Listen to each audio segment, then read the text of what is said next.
రైతులు ఎందుకో కొద్దిగా అబద్ధం ఆడుతున్నట్టు కొడుతున్నది. ఎందుకంటే ఇప్పటికీ కాంగ్రెస్ సర్కారు 3 సార్ల ఎకరానికి 12,000 రైతు భరోసా పైసలు బ్యాంకుల్లో వేసింది. కానీ ఒకసారే వేసిందని చెప్తున్నారు. మొన్న రాకిట్ల పండుగకు ఇంటికి పోయినప్పుడు మా బాబాయ్ కాంగ్రెస్ పార్టీ 15,000 అన్నది కానీ 12,000 ఇస్తాన్రు అని కోపం చేసిండ్రు.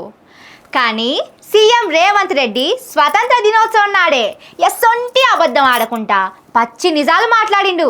ఎనుర్రి ఇందరమ్మ రైతు భరోసా పథకం కింద ఆనాడు ఎకరాకు ప్రతి సంవత్సరం 12,000 పెట్టుబడి సాయం ప్రకటించాం.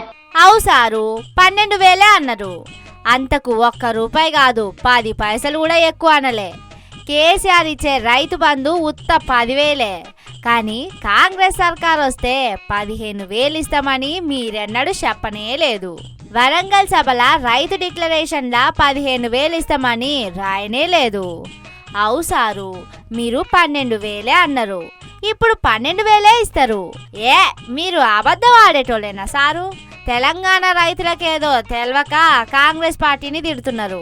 కానీ మీ అంత నియతిగా ఇంకెవ్వరుండలేరు సారు. జూన్ 16న ప్రారంభించి కేవలం 9 రోజుల్లో 9,000 కోట్ల రూపాయలు రైతుల ఖాతాలో వేశాం. రైతులు బ్యాంక్ అకౌంట్లు చెక్ చేసుకున్నారో లేదో గాని మేమైతే భరోసా పైసలు వేసినాం అంటున్నాడు.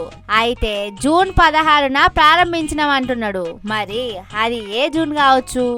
పోయిన ఏడాది జూన్ అయితే ఇప్పటికే 3 రైతు భరోసాలు వాడాలి. ఆ లెక్కన సర్కారు రైతులకు ఎకరానికి 24,000 బాకీ ఉన్నది. కానీ సీఎం సారేమో మొత్తం పైసలు రైతుల అకౌంట్లలో వేసినాం అన్నట్టు చెప్తున్నాడు. స్వతంత్ర దినం నాడు సారు అబద్ధం ఆడేటోడు కాదు. మరి ఎక్కడ పొరపాటు జరిగింది? బ్యాంకులో లాపుతున్నారా లేకుంటే రైతులు అబద్ధాలు ఆడుతున్నారా? సీఎం సార్ అయితే పానం పోయిన అబద్ధం ఆడేటోడు కాదు. ఎందుకైనా మంచిది రైతన్నలు 2-3 సార్లు మీ అకౌంట్లు చెక్ చేసుకోండి.